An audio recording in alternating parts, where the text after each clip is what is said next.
الحمد للہ وکفا وسلام علی عبادہ الذین اصطفى اشہد ان لا الہ الا اللہ وحدہ لا شریک لہ واشہد ان محمدا عبدہ ورسولہ صلی اللہ علیہ وآلہ وسلم اللہم صل علی محمد وعلی آل محمد کما صلیت علی ابراہیم وعلی آل ابراہیم انکا حمید مجید اللہم بارک علی محمد وعلی آل محمد کما بارکت علی ابراہیم وعلی آل ابراہیم انکا حمید مجید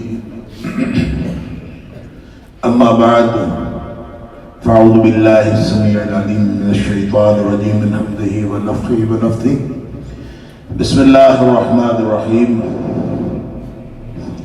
ان هذا القرآن يهدي للذي يقوم ويبشر المؤمنين الذين يعملون الصالحات ان لهم اجرا كبيرا.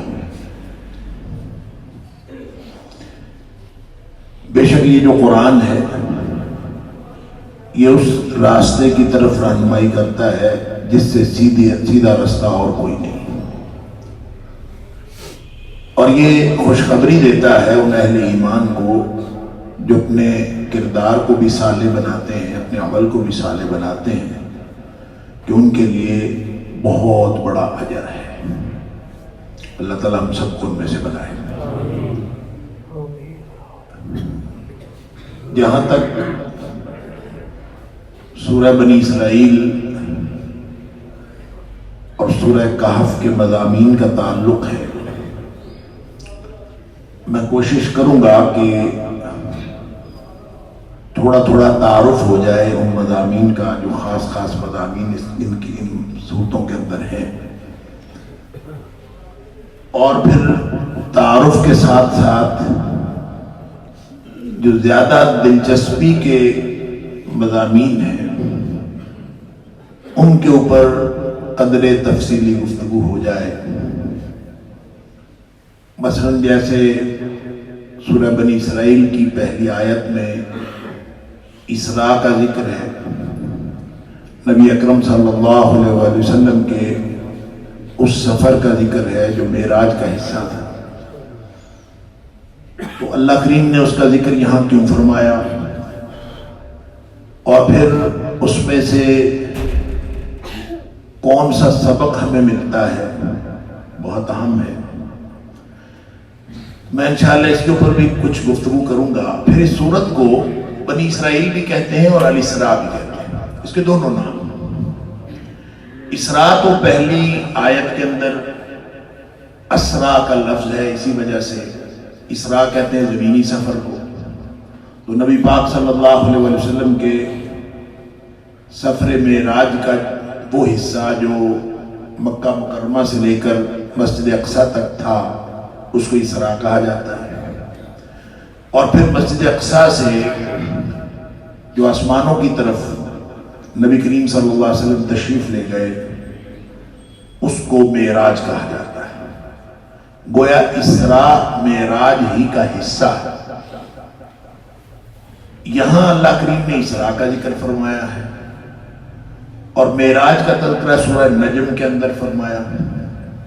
یہ دونوں مل کے ایک سفر معراج بنتا ہے. پھر اس کے اوپر جو کفار مکہ کے اعتراضات ہیں وہ ایک بڑی ہاہاکار مچی، ایک بہت تماشا بنا. وہ کیوں بنا؟ ان کو اعتراضات کیوں پیدا ہوئے، اور آج کے جو مفکرین ہیں وہ اس کے بارے میں کیا سمجھتے ہیں، یہ بھی ہمارے موضوع کا حصہ ہوں گے. لیکن میں ان ساری باتوں، اور پھر اسی طرح اصحاب کہف جو ہیں سورۃ الکہف کے اندر بنیادی موضوع یہی ہے، اس کے اوپر بھی گفتگو انشاءاللہ کرنے کی کوشش کروں گا. لیکن سب سے پہلے آپ سمجھ لیجئے کہ سورہ بنی اسرائیل اور سورہ کہف کے اندر کون کون سے مضامین ہیں.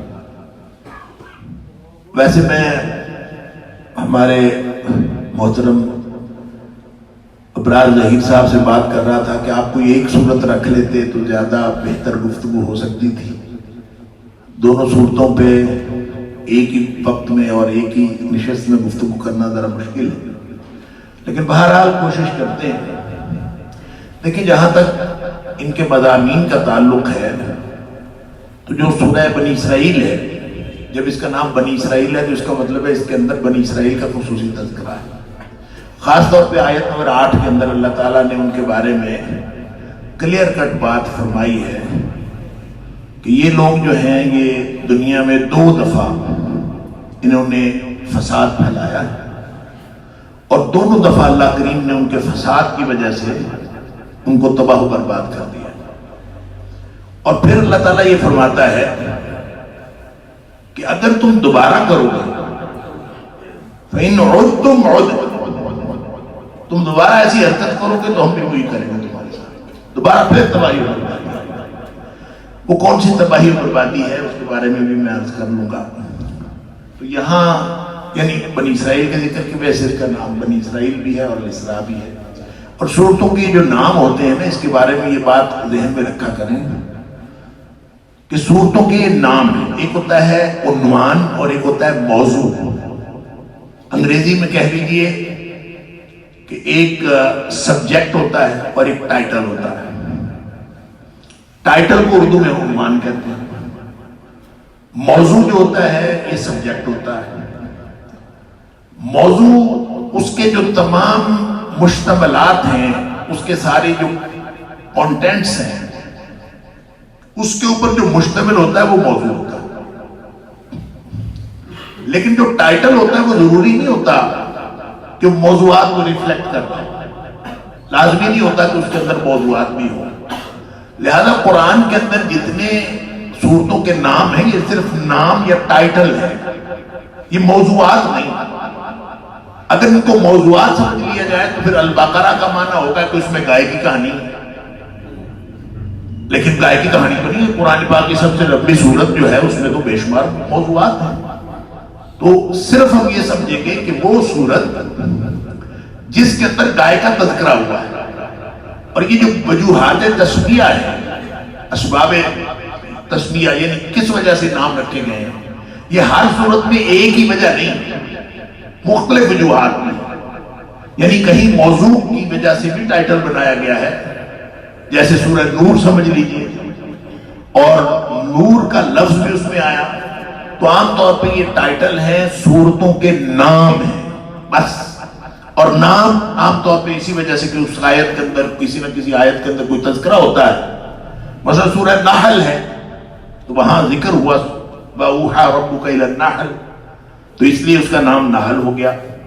اس کا معنی یہ نہیں کہ اس میں شہد کی مکھی کی کہانی ہے، شہد کی مکھی کا تذکرہ ہے اس کے اندر۔ لہذا یہ سارے کے سارے ٹائٹل ہیں، عنوانات ہیں، موضوعات نہیں۔ موضوع کیا ہے؟ سورہ بنی اسرائیل کا جو بنیادی موضوع ہے، مرکزی موضوع ہے، وہ کیا ہے؟ آپ یوں سمجھ لیجئے کہ یہ جو سورت ہے یہ نبی پاک صلی اللہ علیہ وسلم پر ہجرت سے 1 سال قبل، تقریباً 1 سال قبل نازل ہوئی ہے۔ اور ہجرت سے 1 سال قبل نازل ہونے کا مطلب یہ ہے کہ اس میں وہ سارے موضوعات بھی شامل ہیں جو مکی زندگی کا یا مکی دعوت کا خلاصہ ہے، اور اس میں وہ موضوعات بھی شامل ہیں جو مدنی زندگی کی تمہید ہے۔ تو گویا یہ ایک ایسے موقع پر، ایک سنگم کے اوپر ہے جہاں مکی زندگی کا اختتام ہو رہا ہے اور مدنی زندگی جو ہے وہ شروع ہو رہی ہے۔ اور اس موقع پر اس صورت کے اندر اللہ کریم نے، ہم اگر اس کو حصوں میں تقسیم کریں تو 6 حصوں میں اس کو تقسیم کیا جا سکتا ہے آیات کے اعتبار سے۔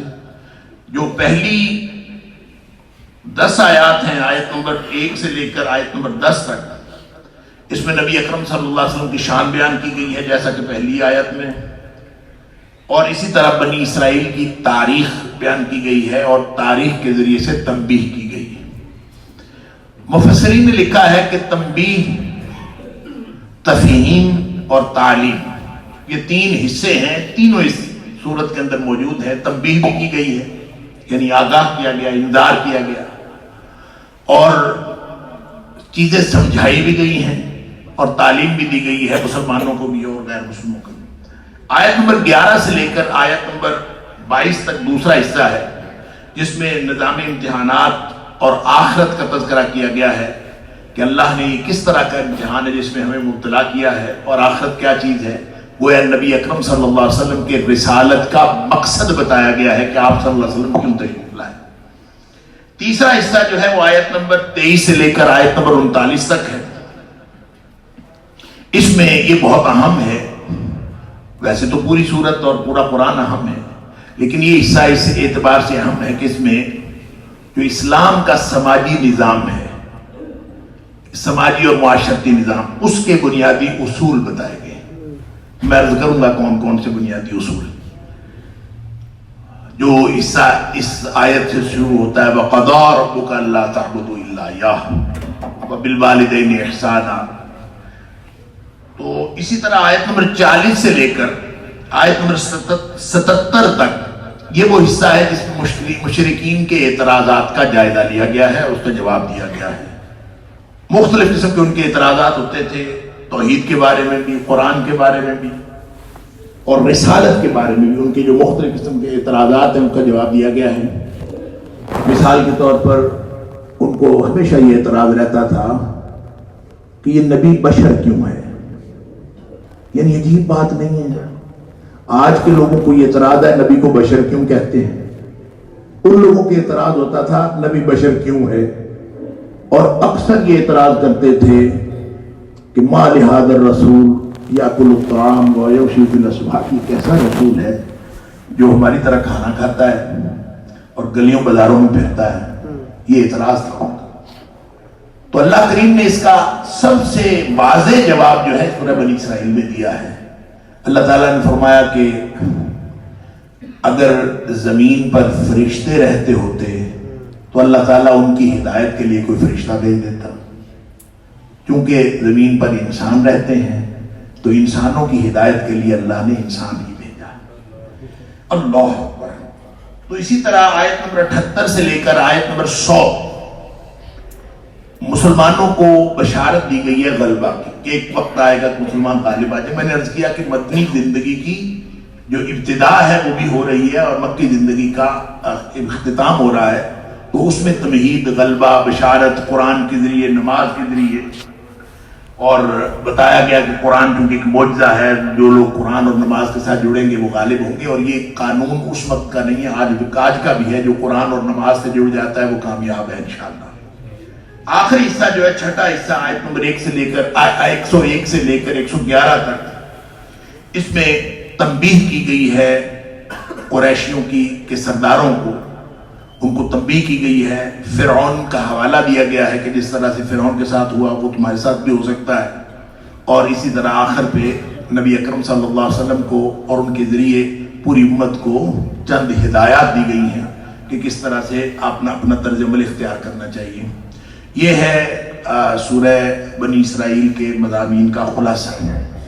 اس میں خاص طور پر جب ہم بنی اسرائیل کی بات کرتے ہیں، جیسے میں نے عرض کیا کہ 2 دفعہ اللہ کریم فرماتا ہے 2 دفعہ انہوں نے گڑبڑ کی دنیا میں، مرتين اللہ تعالیٰ فرماتے ہیں وَقَضَيْنَا إِلَىٰ بَنِي إِسْرَائِيلَ فِي الْكِتَابِ لَتُفْسِدُنَّ فِي الْأَرْضِ مَرَّتَيْنِ وَلَتَعْلُنَّ عُلُوًّا كَبِيرًا، زمین میں 2 دفعہ تم فساد کرو۔ دونوں فسادوں کے اوپر اللہ تعالیٰ نے ان کی تباہی و بربادی پھیر دی۔ تو پہلا فساد تو وہ ہے جو 712 قبل مسیح میں، ان کی 2 ریاستیں تھیں، ایک شمالی ریاست تھی، ایک جنوبی ریاست تھی۔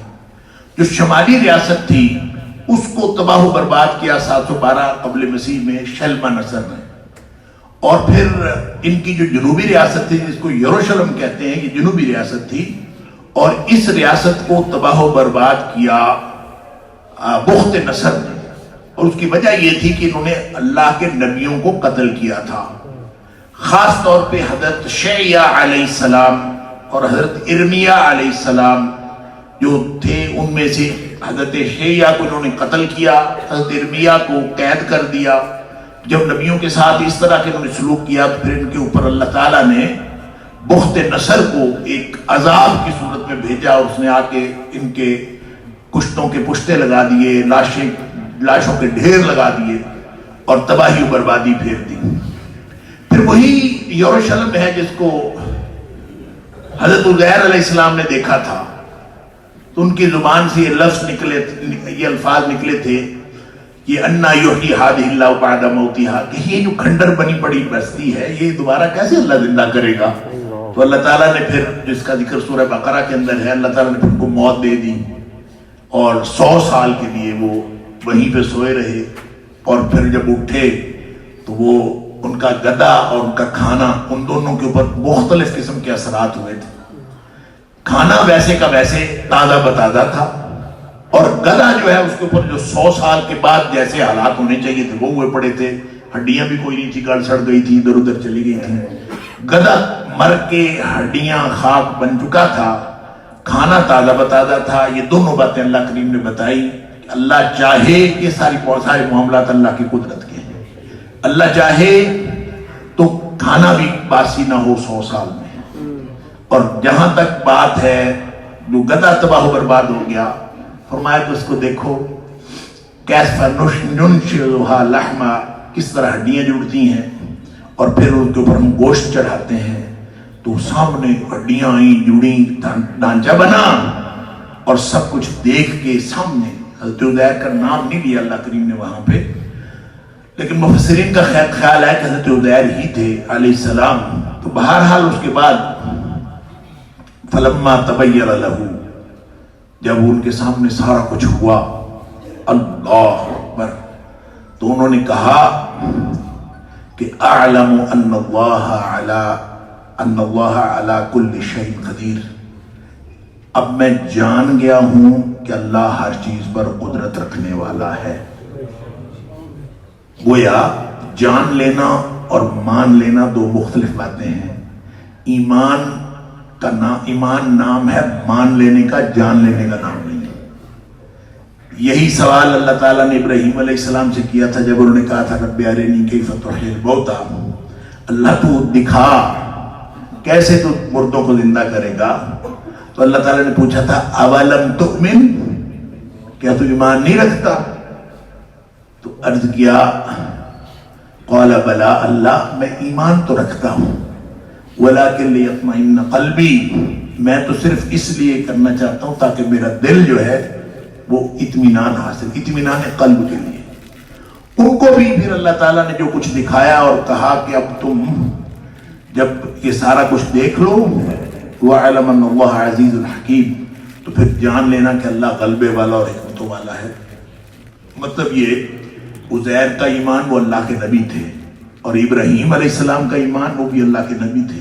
ایمان کی کس کیفیت پہ تھے، لیکن جانتے کوئی نہیں تھے، اور جاننا اور ماننا دو مختلف باتیں ہیں۔ اللہ اکبر۔ تو یہ جب انہوں نے بنی اسرائیل نے دوسری دفعہ پھر خرابی کی ہے 70 عیسوی میں، اور 70 عیسوی میں انہوں نے حضرت یحییٰ علیہ السلام کو قتل کیا۔ اس وقت پھر روم کا ٹائٹس رومی جس کو کہتے ہیں، پھر اس کی شکل میں ان کے اوپر عذاب آیا اور یہ تباہ و برباد ہوئے۔ ان دو تباہیوں کا ذکر اللہ تعالیٰ فرماتا ہے، اور ساتھ فرماتا ہے وَإِنْ عُدْتُمْ عُدْنَا، تم دوبارہ یہ ایسی حرکت کرو گے تو ہم بھی تمہارے ساتھ یہی کچھ کریں گے۔ تو یوں اس کے یہ مضامین ہیں، اور میں اس میں جو ہمارا خاص دلچسپی کا مضمون ہے اس کے اوپر چند باتیں عرض کرنا چاہتا ہوں، اور وہ ہے معراج کا مضمون۔ اللہ تعالیٰ فرماتا ہے، اب دیکھیں بنی اسرائیل کی بات ہو رہی ہے، اور اللہ تعالیٰ کے نظام کی بات ہو رہی ہے، سماجی نظام کی بات ہو رہی ہے، عقیدہ توحید، عقیدہ آخرت، عقیدہ رسالت کے بارے میں ان کے اعتراضات کی بات ہو رہی ہے، بنی اسرائیل کے جو کردار کی بات ہو رہی ہے۔ ان سب کے شروع میں اللہ کریم نے نبی پاک صلی اللہ علیہ وسلم کی شان بیان کی، اور شان کیا بیان کی ہے؟ سبحان الذی اسری بعبدہ لیلا من المسجد الحرام الى المسجد الاقصى الذی بارکنا حولہ لنریہ من آیاتنا انہ هو السمیع البصیر، کہ بہت پاک ہے وہ ذات۔ جو پاک ہوتا ہے نا، ہم سبحان اللہ بھی کہتے ہیں کہ اللہ پاک ہے۔ یہ پاک کا پتہ کیا مطلب؟ یہ پاک پلید والا پاک نہیں ہے، یہ پاک کا مطلب ہے ہر قسم کے عیب اور نقص سے پاک ہے۔ عیب کا مطلب ہوتا ہے خرابی، اور نقص کا مطلب ہوتا ہے خامی، کمی یا خامی ہو تو وہ نقص ہوتا ہے۔ خرابی ہو تو وہ عیب ہوتا ہے، اور اللہ کی ذات ہر قسم کے عیب اور نقص سے،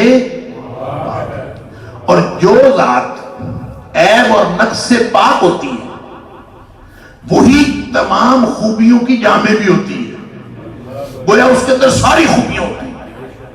جس ذات میں عیب کوئی نہیں، جس ذات میں نقص کوئی نہیں، نہ عیب ہے نہ نقص ہے، تو اس کا مطلب ہے ساری خوبیاں تو اس کے پاس ہیں۔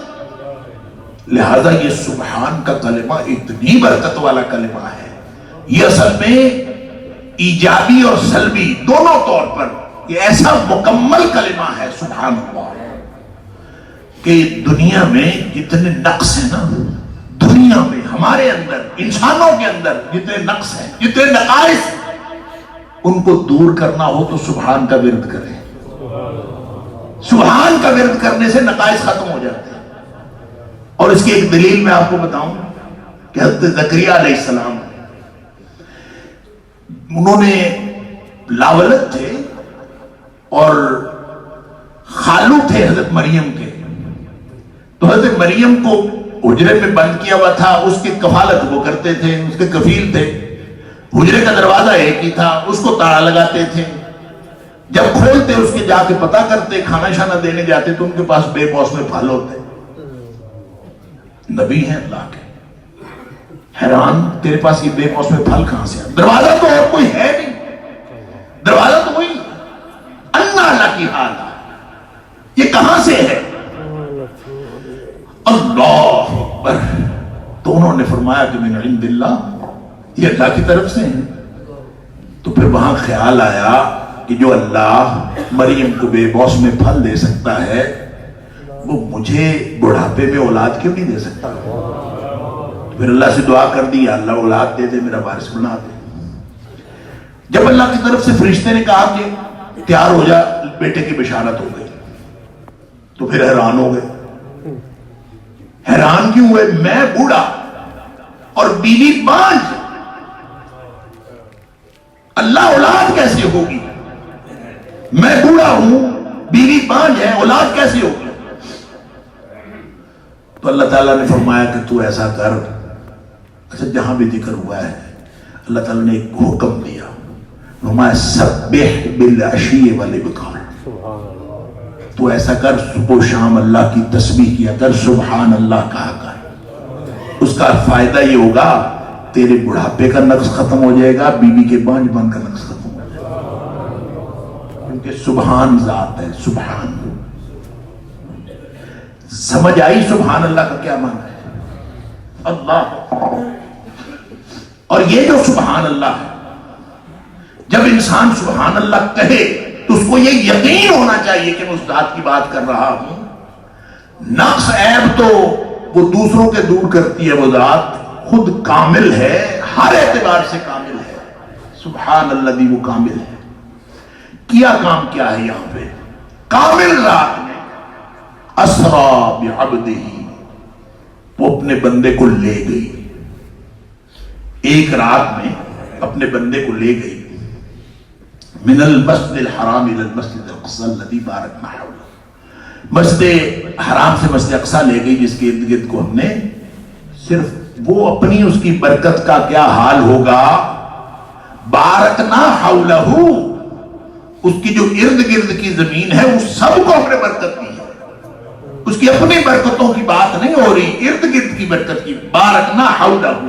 اب بھی جا کے دیکھیں نا، اللہ جتنے شاندار باغات مسجد اقصی کے ارد گرد ہیں، اور اس علاقے کو اللہ نے جتنا زرخیز بنایا ہے، صرف وہ علاقہ نہیں زرخیز بنا، ویسے تو اگر حضرت کہتے ہیں کہ مورخین کہتے ہیں کہ اس کو اگر دیکھیں زمین کے نقشے میں تو ایسے لگتا ہے کہ یہ جو فلسطین سے لے کر مصر تک یہ ایک یوں کر کے قوس بنتی ہے، اور وہ جو قوس ہے وہ ساری کی ساری زرخیز ہے، اس کو کہتے ہیں قوس الاخضر یا القوس الاخضر۔ یہ ایسی قوس ہے جو ساری کی ساری گرین ہے اور سرسبز و شاداب ہے۔ اب یہ نہیں پتا بعد میں اگر اس کو حضرت ابراہیم علیہ السلام کے جو اسفار ہیں ان کے سفر دیکھیں تو ان کا سفر بھی اس قوس کے اوپر ہے. اب یہ نہیں پتا کہ ابراہیم علیہ السلام کو سرسبز زمین نظر آئی تو انہوں نے سفر کیا، یا پھر ابراہیم نے سفر کیا تو زمین سرسبز و شاداب ہو گئی. یہ نہیں پتا. لگتا یوں ہی ہے ابراہیم علیہ السلام نے جس جگہ سفر کی اللہ تعالیٰ نے اس کو سرسبز و شاداب بارکنا حولہ، ارد گرد کو اللہ نے برکت دی. اب اندر کتنی برکت ہوگی اس کا اندازہ ہی ہوگا. کام کیا کیا؟ اسرا بعبدہ، ایک رات اللہ اپنے بندے کو لے گیا. اب یہ اسی کا اگلا حصہ جو ہے معراج ہے، میں نے عرض کیا، جس کا ذکر سورہ نجم میں ہے، اور پھر متواتر احادیث کے اندر ہے کہ نبی پاک صلی اللہ علیہ وسلم مدینہ میں مسجد مکہ مکرمہ میں سوئے ہوئے تھے، وہاں سے آپ کو لے جایا گیا. آپ پھر مسجد اقصی گئے. مسجد اقصی میں آپ نے امامت کروائی رسولوں کی، جو ایک روایت کے مطابق ان کی تعداد 317 ہے، وہ سارے وہاں پہ موجود تھے. نبی پاک صلی اللہ علیہ وسلم نے امامت کروائی. اور وہاں بھی ایک عجیب و غریب بات ہے جو میں نے ایک میرے پاس حوالہ کوئی نہیں ہے اس وقت جہاں سے میں نے پڑھی، لیکن میں نے پڑھی. حوالہ کوئی نہیں ہے میرے پاس، اگر آپ میرے سے حوالہ مانگیں گے تو مجھے کوئی نہیں یاد. کہ جب سارے نبی صفوں میں کھڑے ہو گئے تھے تو مصلی امامت پہ کوئی بھی نہیں تھا. نبی پاک صلی اللہ علیہ وسلم بھی مصلی پہ کھڑے تھے، یعنی صف میں کھڑے تھے. جبریل علیہ السلام سب سے تعارف پوچھتے جاتے تھے، اپنا اپنا تعارف کراؤ. آدم علیہ السلام سے پوچھا تو کون ہے، انہوں نے اپنا تعارف کرایا. نوح علیہ السلام سے پوچھا، انہوں نے اپنا تعارف کروایا. سب اپنا اپنا تعارف کراتے گئے. میں کلیم اللہ ہوں، میں روح اللہ ہوں، میں صفی اللہ ہوں، میں فلاں ہوں، میں ذبیح اللہ ہوں. ہر ایک نے اپنا. نبی پاک صلی اللہ علیہ وسلم سے پوچھا آپ کا کیا تعارف ہے؟ تو آپ نے فرمایا انی اوتیت القرآن، میں وہ ہوں جس کو قرآن دیا گیا. جبریل علیہ السلام نے ہاتھ سے پکڑا اور مصلی امامت پہ کھڑا کر دیا کہ امامت اسی کا حق ہے جس کو اللہ نے قرآن عطا فرمایا. ان ھذا القرآن یہدی للتی ہی اقوم. یہ قرآن عظمتیں دیتا ہے. یہ صرف نبی پاک صلی اللہ علیہ وسلم کو عظمت اس نے نہیں دی، جو قرآن سے جڑا ہے ہر ایک کو عظمت دی ہے. اللہ زمان و مکان کے اعتبار سے، چاہے وہ وقت کا کوئی حصہ ہے، چاہے وہ زمین کا کوئی حصہ ہے، چاہے وہ آفاق کا کوئی حصہ ہے، چاہے وہ انفس کا کوئی حصہ ہے، جو حصہ قرآن سے جڑ گیا ہے وہ عظمت پا گیا. جبریل ہوں تو فرشتوں کے سردار ہو گئے. وہ رات ہو لیلۃ القدر تو 1000 مہینے سے بہتر ہو گئی. وہ مہینہ ہے تو سارے مہینوں سے بہتر ہو گیا. وہ مدینہ اور وہ مکہ ہے، وہ حجاز کی سرزمین ہے تو وہ ساری روئے زمین سے بہتر ہوگی. ہر چیز. تو اس کا مطلب ہے جس نے عظمت لینی ہے وہ قرآن سے جڑ جائے. سادہ سی بات ہے. آج جس نے عظمت لینی ہے وہ قرآن سے جڑ جائے. قرآن سے جڑے گا اس کو عظمت لینی. اب وہ جو نبی پاک صلی اللہ علیہ وسلم کو اللہ لے گیا، امامت ہوئی، پھر آسمان پہ گئے. پہلا آسمان، دوسرا آسمان، تیسرا آسمان، ساری تفصیل حدیث ہے. وہاں جا کے بہت ساری نشانیاں دیکھی. ابراہیم علیہ السلام سے ملاقات ہوئی. بیت المعمور کے ساتھ جو ہے وہ ڈیک لگائے بیٹھے تھے. اور بیت المعمور وہ کعبہ ہے جو اس دنیا والے کعبے سے بالکل سیدھ میں 7ویں آسمان پر ہے. اور نبی پاک صلی اللہ علیہ وسلم نے فرمایا وہاں جس طرح دنیا میں اس پر انسان ہر وقت طواف کرتے رہتے ہیں، بیت المعمور پر فرشتے طواف کرتے رہتے ہیں. ایک وقت میں 70,000 فرشتے طواف کرتے ہیں. اور جس فرشتے نے ایک دفعہ طواف کر لیا قیامت تک اس کی باری نہیں آنی. اس سے اندازہ کر لیجئے اللہ تعالیٰ کی مخلوق فرشتے کارندے کتنے ہیں. اللہ تو سارا کچھ دیکھا. ابراہیم علیہ پھر سدرۃ المنتہا تک گئے. اس کی تفصیلات جو ہیں اس کے اندر ذرا اختلاف بھی ہے. میں ان ساری باتوں کو سکپ کرتا ہوں. جو سبق، جو بات اصل میں جو کرنے والی ہے، جو سمجھنے والی ہے. کس لیے لے کے گیا اللہ؟ کس لیے؟ اللہ فرماتا ہے لِنُرِيَهُ مِنْ آیَاتِنَا، ہم اس کو لے گئے تاکہ ہم اس کو اپنی نشانیاں دکھائیں۔ اللہ نے اگر نشانیاں دکھانی تھی تو نشانیاں دکھانے کے لیے ساتویں آسمان پر جانا ضروری تھا؟ حدیث میں آتا ہے کہ جب معراج ہوا تو نبی کریم صلی اللہ علیہ وسلم فرماتے ہیں میں نے آ کے لوگوں کو بتایا تو یہ ابو جہل تھا، ساری برادری کو اکٹھا کر کے لے آیا، سارے آگے بیٹھ گئے۔ ان میں سے بہت سارے لوگ تھے جنہوں نے مسجد اقصی دیکھی ہوئی تھی۔ نبی کریم صلی اللہ علیہ وسلم نے اپنی حیات طیبہ میں مسجد اقصی ادروائز نہیں تھی دیکھی۔ جب آپ نے بتایا میں رات پہلے مسجد اقصی گیا ہوں، پھر اوپر گیا ہوں اور پھر سیر کر کے فجر سے پہلے آ گیا ہوں، تو اب وہ سارے آئے، ان کا تو خیال تھا کہ اب کسی نے ماننا ہی نہیں۔ اللہ اکبر، ان کا خیال تھا کسی نے ماننا نہیں۔ ان کو یہ نہیں پتا کہ علم اور چیز ہوتی ہے، ایمان اور چیز ہوتی ہے۔ جیسے جب ابو بکر کو اطلاع دی تو ابو جہل نے دی تھی، اور ان کا پہلا رسپانس یہی تھا کہ یہ کیسے ہو سکتا ہے؟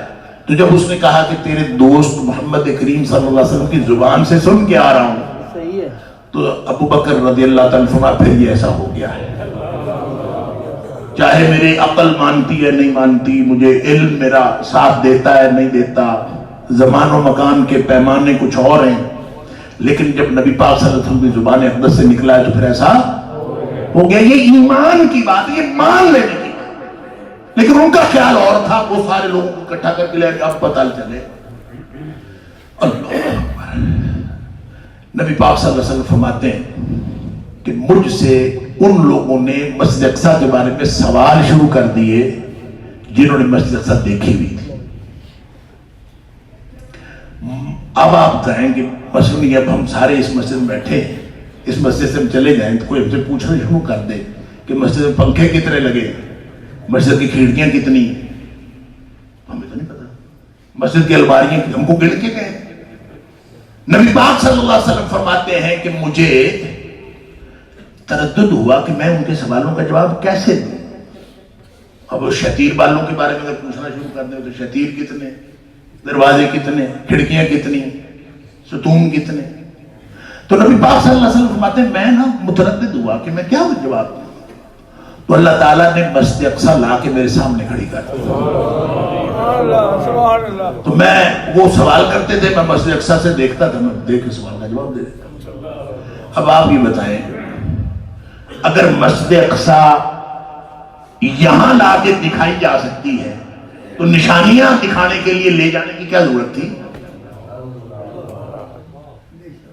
نشانیاں دکھانے کے لیے اللہ فرماتا ہے لے گئے، لِنُرِيَهُ مِنْ آیَاتِنَا، ہم ان کو نشانیاں دکھانے کے لیے گئے، اپنی نشانیاں۔ حالانکہ اللہ نشانیاں یہاں بیٹھے دکھا سکتا تھا، دکھا سکتا ہے، لیکن پھر بھی اللہ لے گیا۔ تو مسئلہ کیا ہے؟ مسئلہ یہ سبحان کے بعد جو لفظ عبد ہے نا، عبد، سارا مسئلہ اس کے اندر پوشیدہ ہے۔ سبحان الذی اسری بعبدہ، نہ فرمایا میں مصطفیٰ کو لے گیا، نہ فرمایا میں مجتبیٰ کو لے گیا، اللہ اکبر، نہ فرمایا کہ میں اپنے حبیب کو لے گیا، نہ فرمایا میں کائنات میں اپنے بعد سب سے بزرگ ہستی کو لے گیا، فرمایا تو یہ فرمایا کہ میں اپنے عبد کو لے گیا۔ بتانا یہ مقصود تھا جو عبدیت میں انتہا کرتا ہے اللہ اپنی عطا میں انتہا کرتا ہے، جو عبدیت میں انتہا کرتا ہے اللہ اس کو اپنی عطا میں انتہا فرما دیتا ہے۔ اس لیے اللہ اکبر، یہ اگرچہ اس کے حدیث ہونے میں شک ہے اور اس کے صحیح ہونے میں شک ہے، کیا الصلاۃ معراج المومن، میں اس کے حدیث کے استناد پہ بحث نہیں کرتا، لیکن یہ معراج اس لیے ہے کہ جب انسان ماتھا ٹیک کے نیچے زمین پہ اپنا ماتھا رکھتا ہے تو نبی اکرم صلی اللہ علیہ وسلم نے فرمایا اللہ کے سب سے زیادہ قریب اس وقت ہوتا ہے جب یہ سجدے میں ہوتا ہے. تو اس کو وہ عروج اوپر جانے والا تو حاصل نہیں ہو سکتا، لیکن اس کو اللہ کا قرب حاصل ہو سکتا ہے. جتنا عبدیت کی انتہا کرے گا اتنا اس کو اللہ تعالیٰ اپنی عطا کی انتہا فرمائیں گے. سب سے زیادہ عبدیت کا جو اظہار ہوتا ہے وہ سجدے میں ہوتا ہے، اور جب یہ سجدے میں پیشانی رکھتا ہے تو نبی اکرم صلی اللہ علیہ وسلم فرماتے ہیں اللہ اکبر، اقرب ما یکون العبد، سب سے زیادہ قریب جو بندہ ہو سکتا ہے اللہ کے وہ اس وقت ہوتا ہے جب وہ سجدے وہ ساجدن، جب ہے سجدے کی حالت. تو سجدہ جو ہے یہ انسان کو لے جاتا ہے، گویا سبق جو معراج مصطفیٰ سے ہمیں ملا ہے، سبق ملا ہے معراج مصطفیٰ سے مجھے کہ عالم بشریت کی زد میں ہے گردوں، کہ آسمان جو ہے وہ ہماری زد میں ہے. اور زد میں کس وقت ہوتا ہے؟ جب انسان اللہ کا عبد بنتا ہے. نبی پاک صلی اللہ علیہ وسلم راتوں کو جب عبادت کرتے تھے اور پاؤں میں برم آ جاتا تھا تو نبی پاک صلی اللہ علیہ وسلم سے عائشہ صدیقہ رضی اللہ تعالیٰ عنہ نے پوچھا، یا دوسری روایت کے مطابق مغیرہ بن شعبہ رضی اللہ تعالیٰ نے پوچھا، اللہ کے رسول صلی اللہ علیہ وسلم آپ کیوں اتنی محنت کرتے ہیں، راتوں کو کیوں کھڑے رہتے ہیں، پاؤں میں برم آ جاتا ہے؟ تو فرمایا افلا اکون عبدا شکورا، مانا تو اس کا یہ ہے کہ کیا میں اللہ کا شکر گزار بندہ نہ بنوں، لیکن اس کی مراد یہ ہے کہ اگر میں ایسے نہ کروں تو لوگوں کو کون بتائے گا کہ اللہ کا شکر گزار بندہ کیسا ہوتا ہے؟ تو نبی پاک صلی اللہ علیہ وسلم نے یہ دکھایا. اللہ اکبر. وہ اقبال نے کہا ہے کوئی قابل ہو تو ہم شان کئی دیتے ہیں، ڈھونڈنے والوں کو دنیا بھی نہیں دیتے. کوئی لگے تو صحیح اس بات. تو سارا کا سارا جو معراج مصطفیٰ کا سبق ہے، جو اسراء اور معراج کا سبق ہے، وہ عبدیت ہے، اس کے علاوہ کچھ نہیں. لہذا جتنا زیادہ عبدیت میں غرق ہوتے چلے جاؤ گے اتنا زیادہ اللہ کا قرب حاصل کرتے چلے جاؤ. یہ سبق ہے. اللہ ہمیں اس سبق کو اپنی زندگی میں داخل کرنے کی توفیق عطا فرمائے. اس سے آگے بنی اسرائیل کے بارے میں نے بات کر دی، اور آخر پہ جو اللہ کریم نے ہدایات دی ہیں سورہ بنی اسرائیل کے آخر پہ، قُلِ الْحَمْدُ لِلَّهِ الَّذِي لَمْ يَتَّخِذْ وَلَدًا وَلَمْ يَكُنْ لَهُ شَرِيكٌ فِي الْمُلْكِ وَلَمْ يَكُنْ لَهُ وَلِيٌّ مِّنَ الذُّلِّ وَكَبِّرْهُ تَكْبِيرًا. اس سے پہلے ایک اور بھی قُلِ ادعوا اللَّهَ، کیا قُلِ عَبِدُ الرحمن،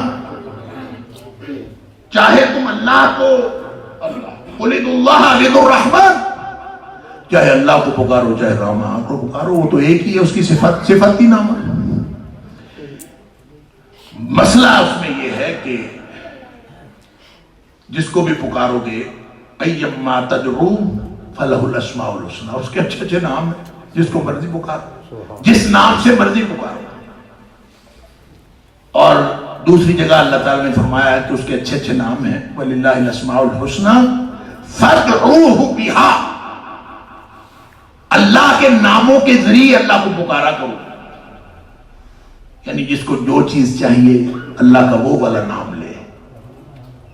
جس نے گناہ بخشوانے ہیں وہ یا غفور کہے، اللہ تو بخشنے والا ہے مجھے بھی بخش دے. جس کو شفا لینی ہے وہ یا شافی الامراض کہے، اللہ تو شفائے دینے والا مجھے بھی شفا. حوالہ دے دے، اللہ تو نے 18 سال بعد ایوب کو شفا دے دی تھی تو اللہ مجھے بھی شفا دے دے. ہمارے جو لا علاج مریض ہیں اللہ تو ان کو بھی شفا دے دے، تو شفا دینے والا ہے. حوالے اللہ کی ربوبیت کے حوالے، تو جتنے زیادہ حوالے دو گے اتنی زیادہ. وَلِلَّهِ الْأَسْمَاءُ الْحُسْنَى فَادْعُوهُ، جس کو اللہ کی رحمت چاہیے وہ رحمان کہہ کے پکارے اللہ کو، اور اللہ اکبر رحیم کہہ کے پکارے. علی ھذا القیاس، جس کو تمنگری چاہیے وہ یا غنی کہے یا مغنی کہے، تو یہ کہہ کے، اور جس نے اپنے عیب چھپانے ہو وہ یا ستار العیوب کہے. اللہ اکبر. اور یہ بات میں پہلے بتا چکا ہوں وہ سبحان ہے، اور جس نے اپنے عیب اور نقص ختم کرنے ہو وہ سبحان کہے۔ لہذا یہ نسخہ ہے، نسخہ جو بے اولادی والے کتنے پھرتے ہیں، جن کو کہتے ہیں اولاد نہیں ہوتی، ان کو بتائیں صبح و شام وہ سارے اذکار کیا کریں جس میں تسبیح ہے۔ سبحان اللہ پڑھیں، سبحان اللہ وبحمدہ پڑھیں، سبحان اللہ وبحمدہ سبحان اللہ العظیم پڑھیں، سبحان اللہ وبحمدہ عدد خلقہ ورضا نفسہ وزنۃ عرشہ ومداد کلماتہ، یہ پڑھیں۔ تو جب سبحان کے کلمے پڑھیں گے تو انشاءاللہ جو نقص بیوی میں ہے تو وہ بھی ختم ہو جائے گا، نقص شوہر میں ہے تو وہ بھی ختم۔ جہاں تک سورہ کہف کا تعلق ہے، یہ مادیت اور ایمان کی کشمکش ہے، مادیت اور ایمان کی کشمکش۔ اللہ اکبر، ایک طرف ایمان ہے، میں نے مادیت اور روحانیت نہیں کہا، مادیت اور ایمان، اس کا مطلب ہے کہ مادیت ایمان کے منافی ہے، مادیت جو ہے وہ ایمان کے منافی ہے۔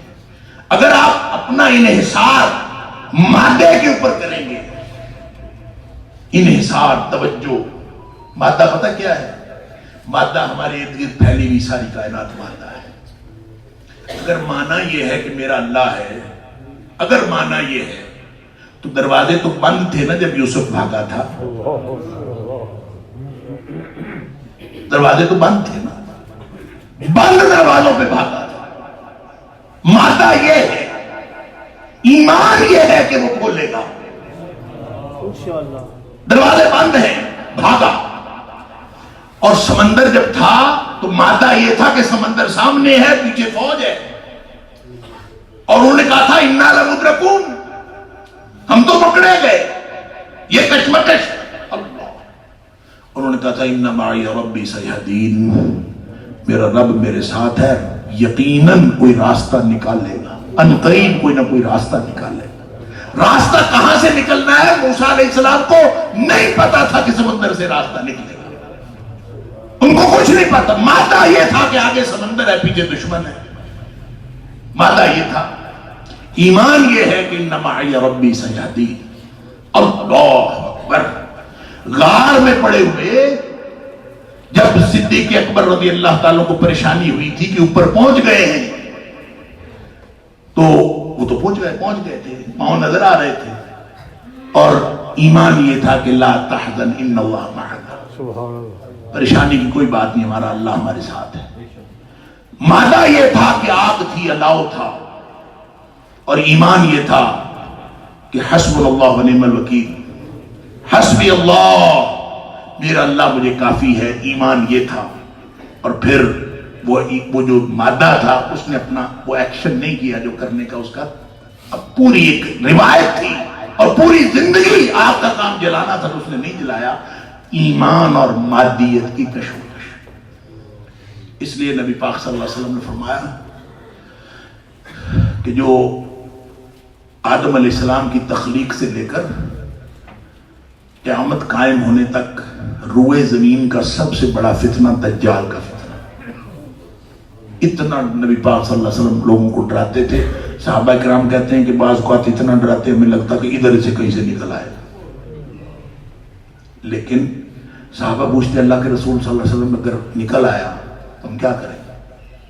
آپ نے فرمایا کہ اگر تم میرے ہوتے ہوئے آ گیا میں نمٹ لوں گا، میں خود نمٹ لوں گا، اور اگر میرے بعد آیا تو سب اپنے اپنا کام کریں، سب کا اپنی اپنی پڑی ہوگی، اپنا بندوبست خود کریں، میں کچھ نہیں کر سکتا۔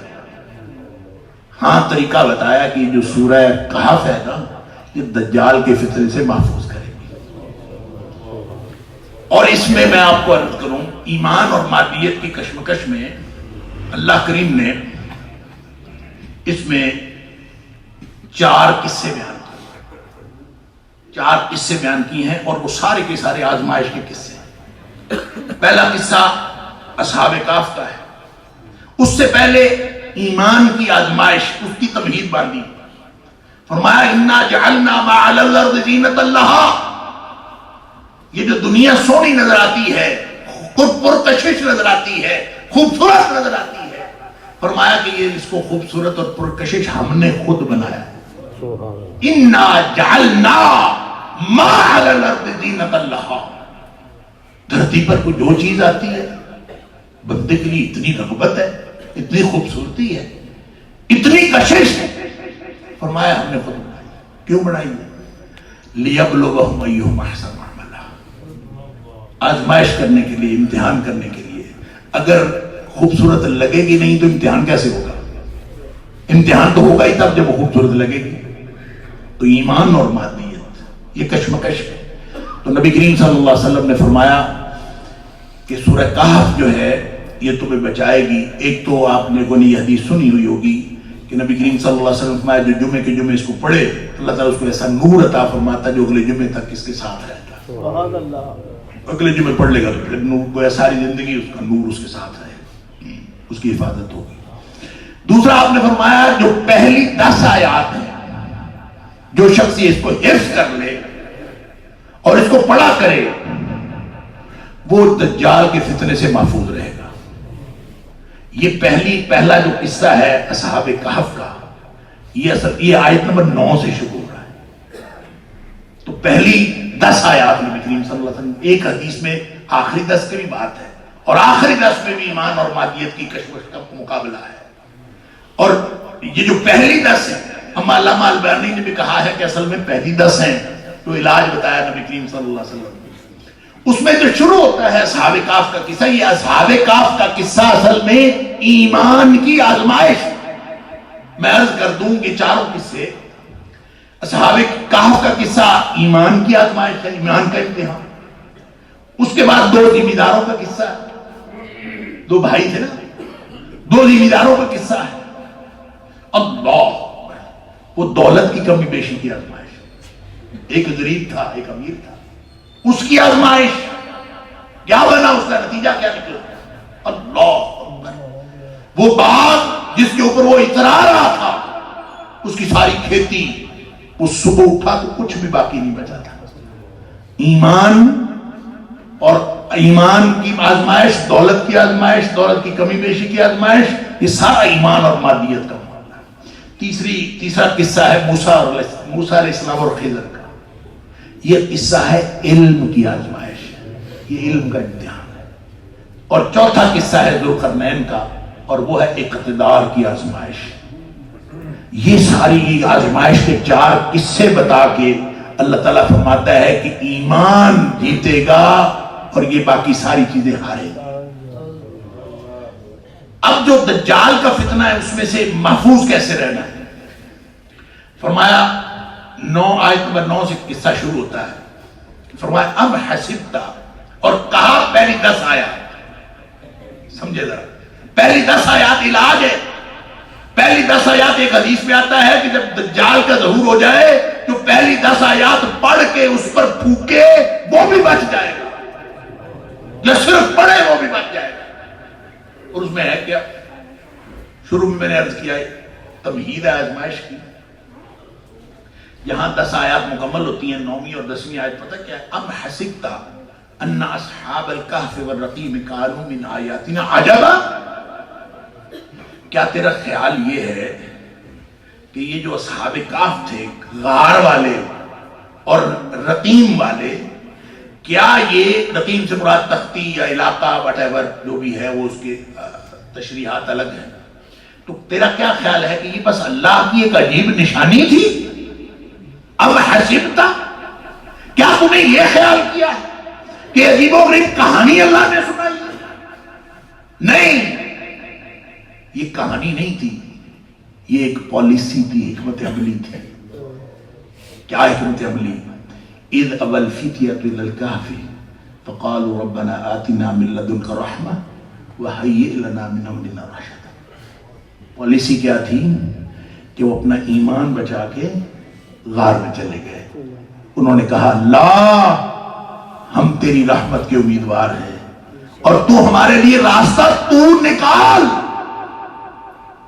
گویا وہ اپنا ایمان بچانے کے لیے بھاگ گئے تھے. اب یہ ایمان بچانے کے لیے غار میں چلے گئے تو اس کا مطلب یہ ہوا کہ دجال کے فتنے سے بچنے کے لیے غار میں جانا پڑے گا. Is it? ایسے لگتا ہے کہ غار میں جانا پڑے گا۔ اب آج کے دور میں کون سا غار ہے جہاں ہم چلے جائیں تو ہم دجالی تہذیب سے یا دجال کے فتنے سے محفوظ ہو جائیں؟ کوئی ہے؟ ہر جگہ پہ تو دیکھ لیتے ہیں بدبخت، سارا کچھ تو ان کے ہاتھ میں۔ یہ جو موبائل ہم لے کے پھرتے ہیں، ساری مانیٹرنگ ان کے پاس ہے، ساری باتیں ہماری سننا چاہیں تو سن سکتے ہیں۔ اللہ، یہ دجال کا ماحول تیار ہو رہا ہے۔ دجال تو وہ ہے جس نے ظاہر ہونا ہے، لیکن اس کے لیے ماحول تو بن رہا ہے، دجالی تہذیب تو بن رہی ہے۔ اب دجال جب آ جائے گا، سارے وسائل اس کے پاس ہوں گے، ہر چیز اس کے پاس ہوگی۔ وہ بادلوں کو حکم دے گا، بادل آ جائیں گے، بارش برسائیں گے، بادلوں کو حکم دے گا چلے جاؤ، چلے جائیں گے، سارا کچھ اس کے ہاتھ میں ہوگا۔ اللہ اکبر! تو کون سی غار ہوگی جہاں جا کے ہم چھپیں گے ایمان بچانے کے لیے؟ سبحان اللہ! اللہ تعالیٰ نے نا کہانی میں اشارے دیے ہیں۔ اللہ تعالیٰ فرماتا ہے انہم فتیۃ آمنو۔ ذرا سوچو تو صحیح، وہ تھے چند نوجوان، اور کیا انہوں نے کیا تھا؟ انہوں نے آمنو بربہم، وہ صرف اپنے رب پر ایمان لائے تھے۔ اور ایمان لانے کا معنی میں آپ کو بتا چکا ہوں، کیا؟ مان لینا۔ جو کچھ اللہ نے کہا اس کو مان لینا، اور جو کچھ اللہ کے رسول صلی اللہ علیہ وسلم نے فرمایا مان لینا۔ دیکھیں، عقل ساتھ دے چاہے نہ دے، پیمانے ساتھ دے چاہے نہ دے، اور یہ میں اکثر یہ حوالہ دیا کرتا ہوں، میں پھر دے دیتا ہوں آپ کو بھی، کہ دیکھیں نبی پاک صلی اللہ علیہ وسلم سابقہ امتوں میں سے کسی کا قصہ سنا رہے تھے۔ تو آپ نے فرمایا ایک آدمی تھا، اس نے اپنے بیل کے اوپر سواری کر لی، یا اپنے بیل کے اوپر بوجھ لا دی۔ اس بیل نے آگے سے اپنے مالک سے کہا کہ میں اس کام کے لیے نہیں ہوں، میں تو انی خلقت للحرث، میں تو پیدا کیا گیا ہوں زمین میں کھیتی میں ہل چلانے کے لیے، یہ میرے ساتھ تو کام کیا کر رہا ہے؟ تو محفل میں سے ایک آدمی بولا، اس نے کہا حضور کبھی بیل نے بھی باتیں کی؟ بیل کبھی بولتا ہے؟ نبی کریم صلی اللہ علیہ وسلم انا اؤمن بہ و ابو بکر و عمر، اس پر میں بھی ایمان رکھتا ہوں، ابو بکر بھی ایمان رکھتا ہے، عمر بھی ایمان رکھتا ہے۔ گویا کسی نے گواہی لینی ہے تو ابو بکر اور عمر سے لے لے۔ ابو بکر اور عمر کو چشمدید گواہ تھے؟ نہیں، مسئلہ ایمان کا تھا، مسئلہ ایمان کا تھا۔ تاریخ انسانی میں ایک بھی واقعہ رپورٹ نہ ہوا ساری تاریخ کی کتابوں میں کہ کبھی بیل نے باتیں کی ہیں۔ پھر بھی جب نبی پاک صلی اللہ علیہ وسلم فرما رہے ہیں بیل نے باتیں کی ہیں تو بیل نے باتیں کی ہیں۔ سبحان اللہ! یہ ایمان ہے۔ اگر ہمارا علم یہ کہے کہ بیل باتیں نہیں کر سکتا، لیکن نبی پاک صلی اللہ علیہ وسلم نے فرمایا کہ بیل باتیں کی ہیں، تو بات یہ ایمان ہے۔ اگر نبی پاک صلی اللہ علیہ وسلم فرمائیں کہ دیواریں باتیں کرتی ہیں تو دیواریں باتیں کرتی ہیں۔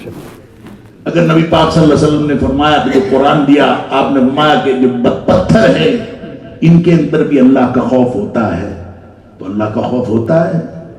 کیسے ہوتا ہے ہمیں کچھ نہیں پتا۔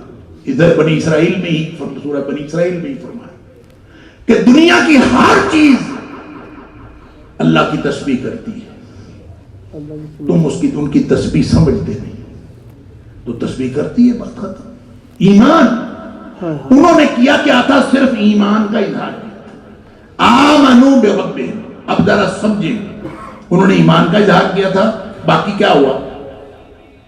فرمایا وزدناہم ہدا، باقی کام ہم نے کیا۔ انہوں نے ایمان کا اظہار کیا تھا، باقی کام ہم نے کیا۔ ہم نے کیا کیا؟ ہم نے راستہ بھی دیا، راستہ دکھایا بھی، منزل مقصود پہ پہنچایا بھی۔ یہ سارے معنی ہیں خدا کے۔ راستہ بھی دکھایا، راستہ بتایا بھی، راستہ دکھایا بھی، اور منزل مقصود پہ پہنچایا بھی۔ وزدناہم ہدا، اور پھر جو بڑے تھے، بادشاہ تھے، وقت کے سردار تھے، ان کے خلاف یہ نوجوان ڈرے ہوئے تھے، وَرَبَطْنَا عَلَىٰ قُلُوبِهِمْ، ان کے دلوں کو مضبوط بھی ہم نے کیا. کیوں؟ اس لیے کیا تھا اِذْ قَامُوا، وہ ایمان لانے کے بعد ڈٹ کے کھڑے ہو گئے تھے. بس اپنے ایمان پہ کھڑے ہو جانا، سارے فتنے دم توڑ جائیں گے. یہ ہے سبق اس میں. اور ایمان کا غار کیسے بنے گا؟ جو کہانی ہے، جو ہمارے لیے سبق ہے کہ 10 آیتیں تمہیں بچا لیں گی. کیسے؟ کہ ایمان کا غار بنا لینا. اب ایمان کا غار وہ تو نہیں بنتا جو اصحاب کہف کا تھا. اب ایمان کا غار پتہ کیسے بنتا ہے؟ ایسے بنتا ہے کہ میں اور آپ اپنا ہر معاملہ ایمان کے ساتھ کریں. دوستیاں ایمان کی وجہ سے، رشتہ داریاں ایمان کی وجہ سے، سودے لین دین ایمان کی وجہ سے، تعلقات ایمان کی وجہ سے، ہر بات ترجیحات ایمان کی. ہر بات جب میرے استاد کہا کرتے تھے کہ میں نے فروٹ بھی خریدنا ہوتا ہے تو کسی ایسے شخص سے خریدتا ہوں جس کے اوپر کوئی ایمان کی نشانی ہو. میں اس سے جا کے فروٹ خریدتا ہوں تاکہ تعلقات سارے ایمان کے ہوں. کوئی شخص ساؤتھ افریقہ میں بیٹھا ہو، کوئی امریکہ میں بیٹھا ہو، کوئی جاپان میں بیٹھا ہو، تعلق آپ سے کوئی پاکستان میں بیٹھا ہو، تعلق ایمان کی وجہ سے ہو. تو یہ ایمان پر مشتمل تعلقات، یہ ایک ایسا معاشرہ بنے گا، یہ ایسی کمیونٹی بنے گی جو ایک ورچوئل غار بن جائے گی. اور یہ سارے ایمان والے اس فتنے سے بچ جائیں گے جو روئے زمین کا سب سے بڑا فتنہ ہے. لہذا ایمان بچاتا ہے. یہ ہے ایمان کی آزمائش. یہ ہے اصحاب کہف کا قصہ کہ ایمان کی حفاظت کرو. لہذا ہر وہ کام، یہ بات صرف نوجوانوں کی نہیں، یہ ہر شخص کی ہے کہ ایمان کی حفاظت کرو. ہر وہ کام جس سے ایمان بچتا ہے بچاؤ. ایمان کی حفاظت. ایمان کی حفاظت کس سے ہوتی ہے؟ ایمان کی حفاظت نماز سے ہوتی ہے. ایمان کی حفاظت قرآن سے ہوتی ہے. ایمان کی حفاظت روزوں سے ہوتی ہے. ایمان کی حفاظت بڑوں کی عزت کرنے سے ہوتی ہے. چھوٹوں پر شفقت کرنے سے ہوتی ہے. پورے جو تمام جو معاشرتی نظام ہے اللہ اور اس کے رسول صلی اللہ علیہ وسلم کے حکم کے مطابق بنانے سے ایمان کی حفاظت ہوتی ہے. اور جب ایمان کو ترجیح بنا لیں گے تو انشاءاللہ ہر طرح کے فتنے دم توڑ جائیں. اللہ اکبر. یہ ہے پہلا قصہ جو اصحاب کہف کا ہے. اسی طرح دوسرا قصہ جو اللہ کریم نے یہاں فرمایا وہ ذمہ کا قصہ ہے. وہ ایک نے کہا کہ میں تو اپنے باغ میں داخل ہوا. اس نے کہا کتنی نعمتیں، اتنے میرے اوپر رحمتیں اللہ کی. پہلی تو بات ہے آخرت ہے ہی کوئی نہیں، اور اگر ہوئی بھی تو مجھے وہاں بھی مل جانا ہے، تسی اتھے بھی رہ جانا ہے، تیرا بھی رہ جانا ہے. کہتے ہیں نا، ہمیں بھی کہتے ہیں، ہمیں بھی کہتے ہیں. اللہ کا قرآن فرماتا ہے لا یغرنک تقلب الذین کفروا فی البلاد. یہ زمین پر اور شہروں میں کافروں کا دندناتے پھرنا تمہیں کسی دھوکے میں مبتلا نہ کرے. متاع قلیل ثم مأواہم جہنم. یہ چند دنوں کی بات ہے، پھر ان سب نے جہنم میں چلے جانا ہے. وبئس المہاد، اور بہت برا ٹھکانہ ہے جہنم. لہذا یہ تو کہانی کوئی نہیں، یہ تو چھٹا دیتا ہے اللہ. اور دنیا اگر اچھی ہوتی، دنیا امیر ہونا، دولت ہونا اگر اچھا ہوتا تو اللہ تعالیٰ اس دھرتی کا سب سے دولت مند شخص اس کو بناتا جو اس کا حبیب ہے. اس کا حبیب اللہ، نرم و نازک سکن، نرم و نازک جلد، سبحان اللہ، جس میں اطہر، وہ کھجور کے پتوں کی بنی ہوئی چٹائی پہ سوتا رہا. اور عمر کو بھی خیال آتا رہا کہ کیسے و کسرا کے بادشاہ تو نرم بستروں پہ سوئیں. ہمارے نبی اکرم صلی اللہ علیہ وسلم یہاں بستر پہ، ایسے بستر پہ سوئیں کہ چٹائی کے نشان جسم پر بن گئے ہیں.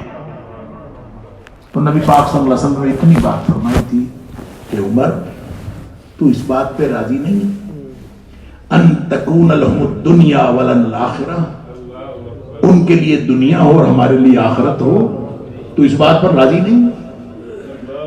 کہانی اصل نہیں ہے ایمان اور مادیت. ایمان بچانا ہے.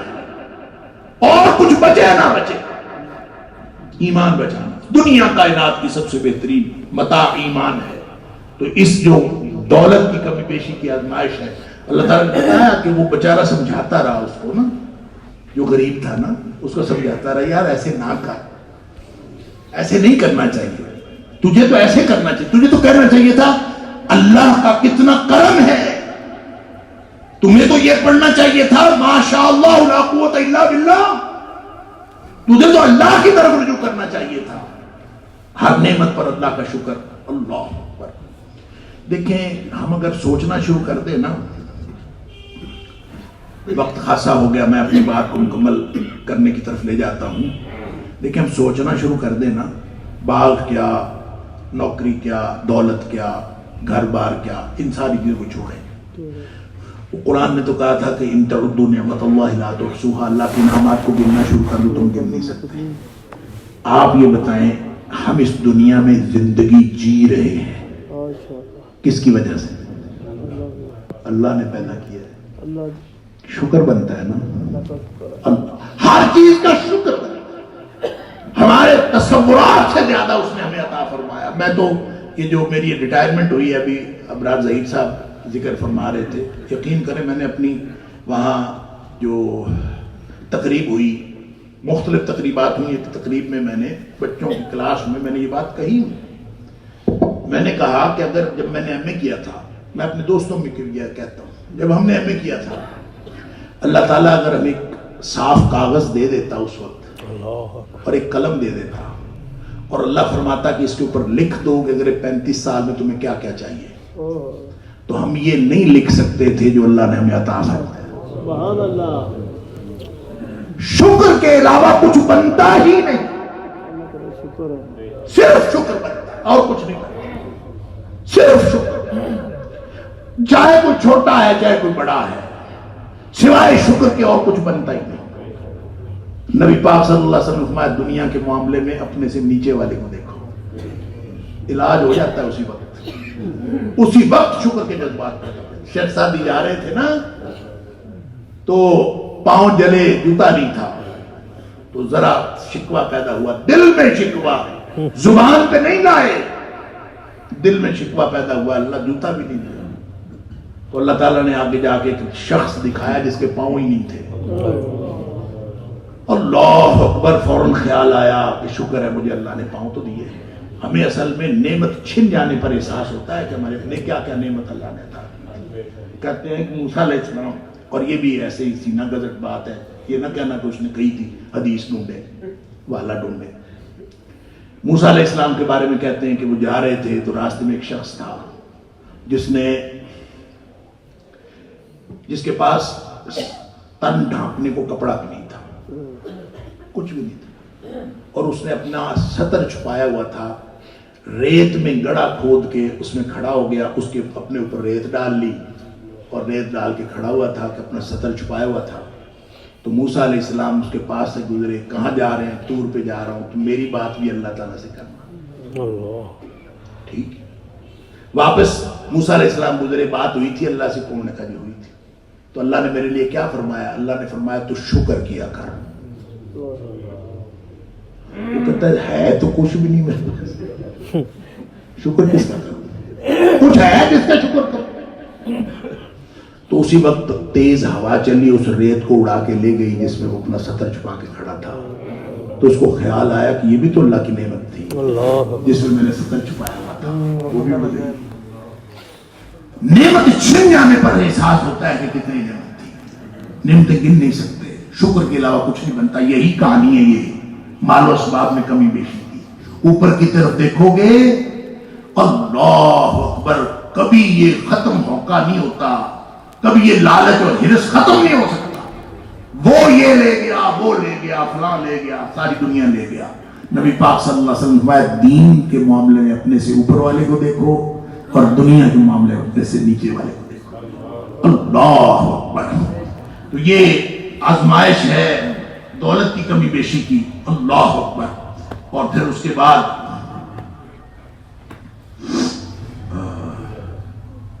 خضر علیہ السلام، علم کی آزمائش، موسیٰ علیہ السلام، بخاری شریف کے اندر آتا ہے کہ موسیٰ علیہ السلام یہ کہہ بیٹھے تھے، بخاری شریف کی حدیث کہ ایک دفعہ خطبہ دے رہے تھے تو کسی نے پوچھا کہ موسیٰ علیہ السلام آپ سے بڑا کوئی عالم روئے زمین پر ہے؟ اور کوئی نہیں۔ یا کسی نے کہا کہ کیا آپ کسی ایسے شخص کو جانتے ہیں جو آپ سے بڑا عالم ہو؟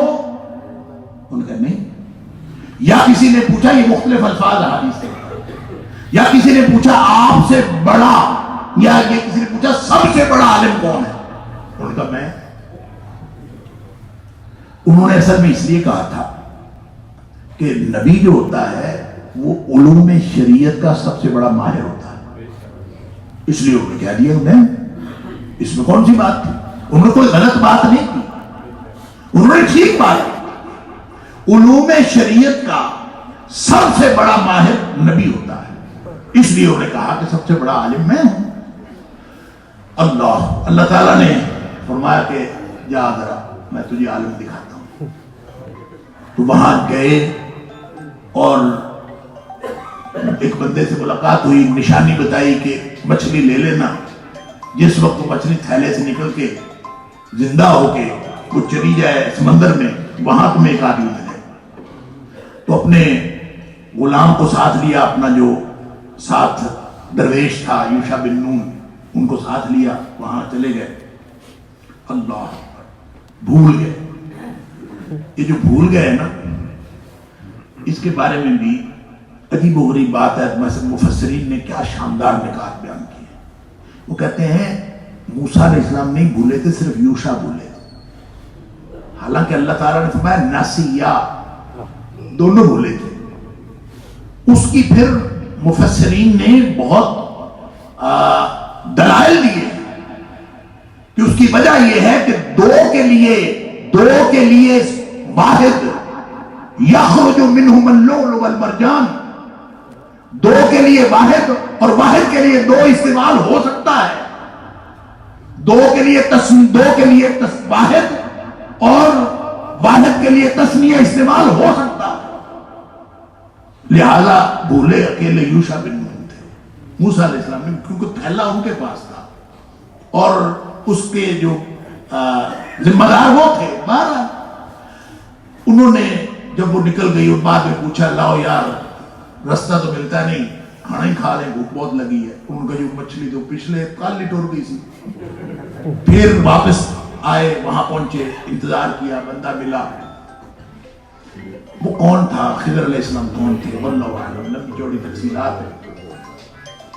کچھ لوگ کہتے ہیں نبی تھے، کچھ لوگ کہتے ہیں نبی نہیں تھے، وہ کوئی ایسی شخصیت تھے جس کو اللہ تعالیٰ نے انہوں نے کوئی وہ پیا ہوا تھا پانی، کیا کہتے ہیں اس کو، آب حیات، وہ پیا ہوا تھا اور ان کو پوری یعنی قیامت تک کے لیے انہوں نے زندہ رہنا ہے، اور وہ ہیں۔ اور اب بھی جو اللہ تعالیٰ معاف فرمائے بد عقیدہ لوگ جو ہیں وہ پانی میں جا کے وہ خاج خضر کو پکارتے ہیں، خاج خضر، پتہ کوئی نہیں، لوگوں کو پتہ نہیں کس کو پکار ہے۔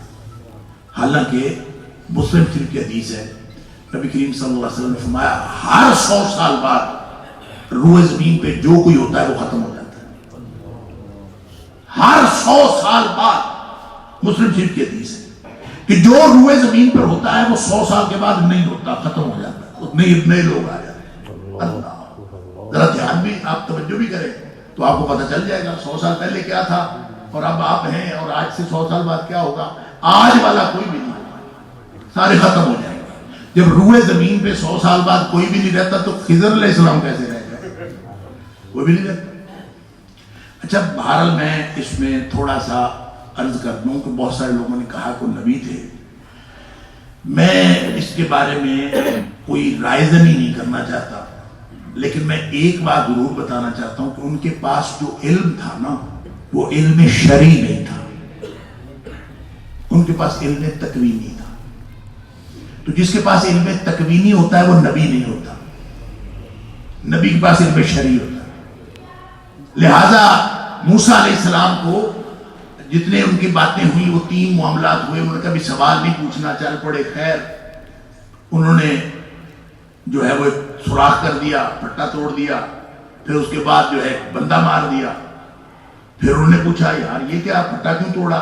انہوں نے کہا بھی اتنے سوال ان کے بھی نہیں، مشکل نہ کرو، ابھی جو ہے وہ میں اب پھر اور نہیں سوال کروں. پھر اگر بندہ بچہ مار دیا. انہوں نے پھر سوال کیا، اچھا والا بچہ پھر رہا تھا تو کیوں مار دیا؟ انہوں نے کہا 2 دفعہ ہو گئی ہے، اب اس کے بعد سوال ہوگا تو جدائی ہو جائے. خیر ایک پنڈ میں گئے، پنڈ والوں سے پوچھا کھانا شانا دے دو، ان کو کوئی کھانا نہیں، پہنچ جاؤ. وہاں جا کے انہوں نے ایک دیوار جو تھی وہ گرنے والی تھی، اس کو سیدھا کر کے بنا دیا. کیسے بنایا واللہ عالم. بعض مفسرین کا خیال یہ ہے کہ انہوں نے کوئی باقاعدہ مزدوری کر کے اینٹیں لگا کے نہیں بنایا، بلکہ خضر علیہ السلام نے اس کے اوپر ہاتھ پھیرا اور سیدھی ہو گئی. واللہ عالم جو کچھ بھی ہوا. اس پر پھر انہوں نے کہا کہ یہ دیوار جو تم نے سیدھی کی ہے پھر اس کے پیسے ہی لے لے ان سے. انہوں نے کھانا تو دیا نہیں تو ان سے اجرت ہی لے لے. اب یہ سوال کی نوعیت بدلی، لیکن انہوں نے کہا دیکھا تم نے کہا تھا نا سوال نہیں کرنا، تو اس پر پھر جدائی ہو گئی. انہوں نے کہا میں بتا دیتا ہوں مسئلہ کیا تھا. مسئلہ یہ تھا پھٹا اس لیے توڑا تھا کہ وہ پیچھے جو ہے وہ بادشاہ تھا، وہ کشتیاں پکڑ رہا تھا، بے بیچارے مسکینوں کی کشتی تھی، اگر وہ پکڑ لیتا پھٹا توڑا. انہوں نے نقص والی کہہ کے چھوڑ دیا تاکہ وہ اپنی مزدوری جاری رکھے. بچہ اس لیے کہ بچہ بڑا ہو کے اس میں بدماش بننا تھا، اللہ تعالیٰ نے پہلے ہی اس کو دنیا سے لے گیا اور اس کی جگہ اللہ تعالیٰ ان کو کوئی اور دے دے گا. اور دیوار اس لیے کی کہ ان کے جو 2 بچوں کا خزانہ تھا اس کے نیچے اللہ تعالیٰ نے اس کی حفاظت کرنی تھی. کان ابوہما صالحا، ان کے والدین نیک تھے. اللہ اکبر. جس نے اپنی نسلوں کی دولت کی حفاظت کرنی ہے وہ نیک بن جائے. کان ابوہما صالحا. اللہ اکبر. میرے جو والد صاحب تھے نا، میں اکثر یہ کہا کرتا ہوں، آپ کے سامنے بھی کہہ دوں، میں نے دین جتنا سیکھا ہے اس میں سے 95% اپنے والد صاحب سے سیکھا. سبحان اللہ. باقی پڑا شدہ بات ہے. اور والد صاحب ہمیں پتہ کیا کہا کرتے تھے، پرواہ نہیں ہوتی تھی ان کو. ہم اسکول پڑھتے تھے 5ویں جماعت تک، تو اسکول پڑھتے تھے تو رات کو ہوم ورک کر رہے ہوتے تو انہوں نے دیکھنا کہ رات کو بیٹھے کام کر رہے ہیں، دیکھنا ان کو انا للہ و انا الیہ راجعون. یہ تھوڑی ماں نے تمہیں وقت پایا. آپ اندازہ کریں. پھر ہم جب کبھی ان سے مشورہ کرتے تھے، ابا جی میٹر کر لیا، کہڑے مدرسے داخل ہوئیے، کی کریے، پری انجینئرنگ میں داخل لیں، میڈیکل میں داخلہ لیں، ایف ایس سی کریں، ایف اے کریں. ہوتا ہے نا بندہ سے، وہ چپ کر کے بیٹھے رہتے تھے. ہم بولتے رہتے اس کی یہ ہوگا، اس سے یہ ہوگا، چپ کر کے بیٹھے، کوئی سوال نہیں کرتا. آخر پہ انہوں نے کہنا کہ میرا تو دل کرتا ہے کہ آپ سارے پیو پتر مسیح بن جائیے. یہ ایک فکرہ وہ کہا کرتے تھے. اور یقین کریں مجھے ایسے لگتا ہے کہ ہم سارے بھائی پنڈ میں ہم رہتے تھے، ابا جی اکثر سفر میں رہتے تھے، ہم سارے بھائیوں کے ضائع ہونے کے 99% نہیں 100% چانسز تھے کہ ہم ضائع ہو جاتے. لیکن اللہ اپنے بندوں کے توکل کو ضائع نہیں ہونے دیتا. اور اس کی دلیل میں اپنے آپ کو سمجھتا ہوں کہ میرے اندر میری کوئی ڈسٹنکشن نہیں ہے، میرا کوئی امتیاز نہیں ہے سوائے اس کے کہ کان ابوہما صالحا. میرا تعارف ہی یہ ہے کہ کان ابوہما. سبحان اللہ. اور والد صاحب کو جس نے نہیں دیکھا اس کو بتایا ہی نہیں جا سکتا کہ وہ کیسے تھے. جنہوں نے دیکھا ہے ان کو پتا، ان سے پوچھے وہ کیسے تھے، وگرنہ بتایا نہیں جا سکتا. مطلب والدین کو جتنی اولاد جانتی ہے اتنا تو کوئی اور جانتا ہی نہیں. میں نے والد صاحب کو 27 سال اپنی سنبھالے اور ہوش و حواس کی عمر میں دیکھا ہے. 27 سال یعنی میری پیدائش 65 کی ہے. 71 کی باتیں تھوڑی تھوڑی سی مجھے یاد ہے. 71 میں جنگ ہوئی تھی، بلیک آؤٹ ہوا تھا، تھوڑا تھوڑا مجھے یاد ہے. تو 98 میں والد صاحب کی وفات ہوئی ہے. تو 27 سال میں نے ہوش حواس کی عمر میں والد صاحب کو دیکھا. میں نے ایک کام کو سمجھ نہ آئے تو یہ الگ بات ہے، لیکن ایک کام بھی والد صاحب کو نہیں دیکھا کہ ان کو معلوم ہو کہ سنت یہ ہے اور انہوں نے سنت کے خلاف کیا ہو. ایک کام. مطلب والد صاحب کہہ لا کے ہنستے نہیں تھے. وہ کہتے تھے کہ نبی کریم صلی اللہ علیہ وسلم مسکرایا کرتے تھے, نبی پاک صلی اللہ علیہ وسلم کہکا نہیں لگاتے تھے, اس لیے کہکا نہیں لگانا. اب اس کا مطلب یہ نہیں کہ ان کو ہنسی نہیں آتی تھی, ان کو ہنسی آتی تھی. جب ان کو زیادہ ہنسی آتی تھی تو وہ زور سے منہ بند کر لیتے تھے, اللہ, کبھی آواز نہیں نکالتے تھے. بعض اوقات ان کے جسم کے ہلنے سے ہمیں پتہ چلتا کہ ہنس رہے ہیں. پھر زیادہ انسان ہنستا ہے تو آنسو باہر نکل آتے ہیں, اس سے پتہ چلتا ہے. لہذا شدید خوشی ہو تو کبھی نہیں ہنسے تاکہ سنت کی مخالفت نہ ہو. شدید خوشی میں تو آدمی جو ہے وہ پاگل ہو جاتا ہے خوشی سے. اور شدید غم میں بھی میں نے اپنے والد صاحب کو دیکھا کہ جب ان کے والد صاحب کی, ہمارے دادا کی وفات کی خبر آئی. ہمارے دادا مسجد نبی میں تھے اور ادھر ہی رہے, اور 73 میں ان کی وفات کی خبر جب آئی, ٹیلی گرام آتا تھا تب, تو ٹیلی گرام آیا, والد صاحب گھر نہیں تھے. تو والد صاحب جب سفر سے واپس آئے تو امی نے بتایا کہ یہ ٹیلی گرام آیا ہے اور دادا جی فوت ہو گئے. والد صاحب رونے لگے اور اتنا روئے, مطلب ظاہر باپ فوت ہو جائے تو کتنا انسان کو رونا آ سکتا ہے, لیکن والد صاحب نے ذرا بھی آواز نہیں نکالی. میں نے دیکھا وہ کھڑے ہوئے تھے اور میں ان کے پاس کھڑا تھا, اور وہ ان کا جسم یوں یوں ہل رہا تھا جیسے آدمی آہیں بھر کے رو رہا ہوتا ہے نا, اس طرح وہ ان کا جسم ہل رہا تھا. لیکن انہوں نے منہ زور سے بند کیا ہوا تھا کہ آواز نہیں نکلنی چاہیے, کیونکہ نبی پاک صلی اللہ علیہ وسلم نے ایسے موقع پر آواز نکالنے سے منع کیا.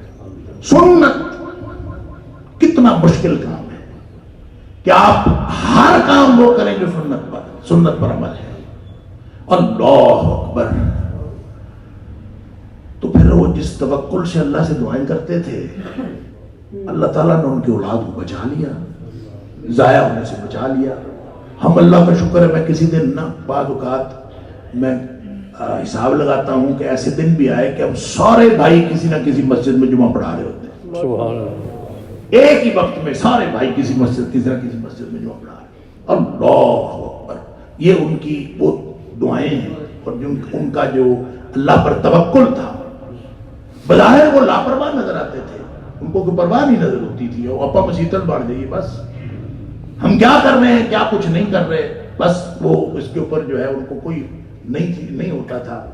لیکن تو اللہ سے دعائیں کرتے ہوں گے کہ یا اللہ تو نے ان کی حفاظت کرنی ہے, اور اللہ تعالیٰ نے پھر حفاظت کی, اور اللہ تعالیٰ اپنے نیک بندوں کی, میں مطلب میرے اندر کوئی صلاحیت سوائے اس کے نہیں ہے کہ کان ابو ما صالحا, ہمارے والد صاحب. اور میں اپنی ماں کو دیکھتا تھا, میں حیران. ہم 11 بہن بھائی تھے اور 11 بچوں کو سنبھالنا, اور اس طرح سنبھالنا کہ صبح سے لے کر شام تک سارے ہی کام خود کرنے, ناشتہ بنانا ہے, کپڑے دھونے, فلاں کرنا. میں دیکھتا تھا. پھر کیا ہے, دیپال پور سے شہر سے سودا بھی لانا ہے.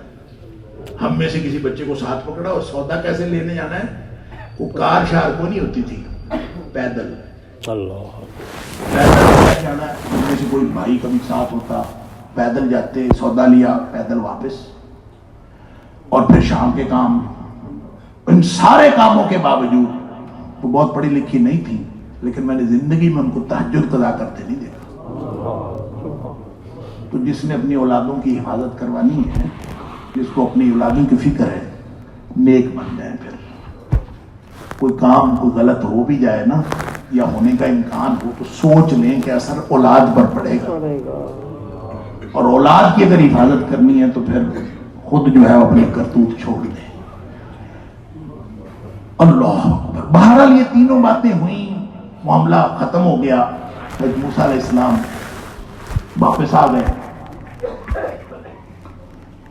اس حدیث میں بخاری شریف کے اندر موجود ہے کہ حضرت خضر نے موسیٰ علیہ السلام کو یہ کہا.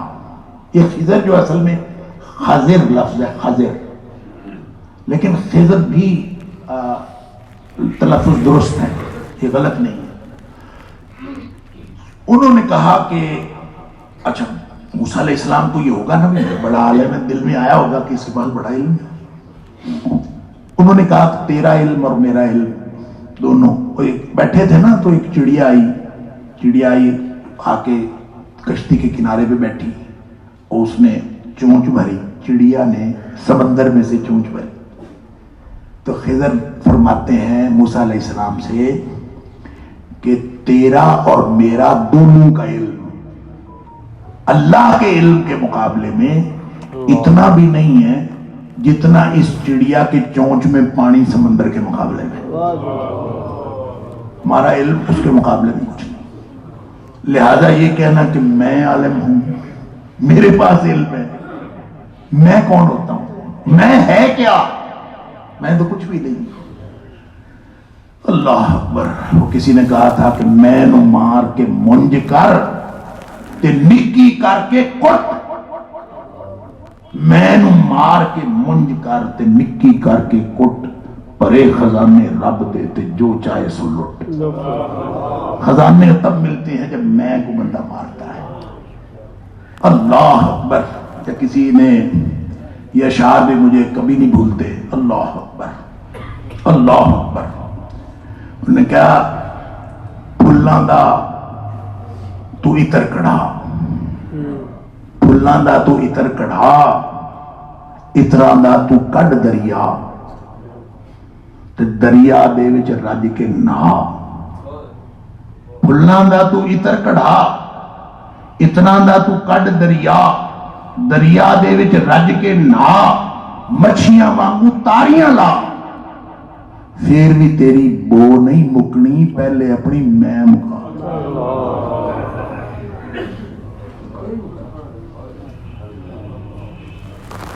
موسیٰ علیہ السلام ہو یا خضر علیہ السلام ہو، دونوں اللہ کے بندے تھے. عبد من عبادنا، وہ بھی اللہ کے بندے، وہ بھی اللہ کے بندے. معاملہ سارا اللہ کا. دکھایا اصل میں کیا ہے؟ دکھایا اصل میں یہ ہے کہ وہ تکوینی امور میں قضاء و قدرت کے کارکنان میں سے ایک تھے. جب کوئی دیکھے کوئی بچہ گرتا ہے، چھت سے گرتا ہے، تو کوئی اس کو دھکا دیتا ہے تو گرتا ہے نا، اللہ کی تقدیر سے گرتا ہے. لیکن کوئی دھکا دیتا ہے، وہ فرشتہ ہو، وہ کارکنان قضاء و قدرت میں سے کوئی ہو، اگر اس دھکا دینے والے کو ہم دیکھ لیں تو کیا خیالات ہوں گے؟ وہی خیالات ہوں گے جو موسیٰ علیہ السلام کے تھے کہ بچہ کیوں مارا ہے. وہی خیالات ہوں.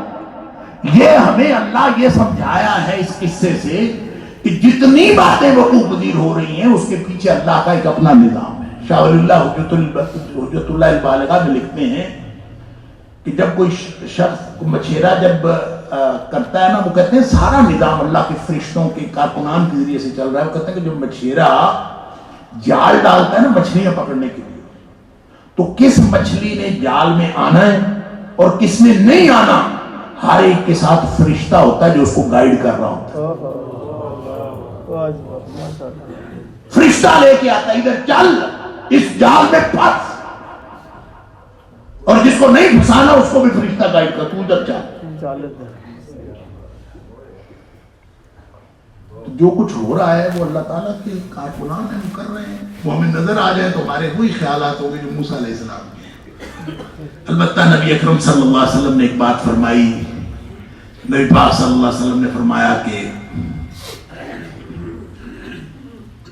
ہمارا دل کرتا ہے ودید ناؤ، ہمارا دل کرتا ہے کہ موسیٰ تھوڑا سا صبر کر جاتے ہیں، موسیٰ تھوڑا سا صبر کر جاتے، ہمیں تھوڑا سا اور علم حاصل ہو جاتا. نبی پاک صلی اللہ علیہ وسلم فرمایا اس کا مطلب ہے کہ وہ جو علم کی نوعیت تھی وہ نوعیت ہی ایسی تھی، وہ کسی اور نوعیت کا علم تھا، وہ نبی کریم صلی اللہ علیہ وسلم کو بھی نہیں تھا. اللہ تعالیٰ ہمیں یہ پورا نظام سمجھنے کی توفیق عطا فرمائے. ہم تکوینی امور کے پابند نہیں ہیں جس کا علم خضر کو تھا، ہم تشریعی علوم کے پابند ہیں جس کا علم موسیٰ علیہ السلام کو تھا، جس کا علم نبی اکرم صلی اللہ علیہ وسلم کو ہے، جس کا حکم انہوں نے فرمایا، ہم اس کے پابند ہیں. وآخر دعوانا الحمدللہ.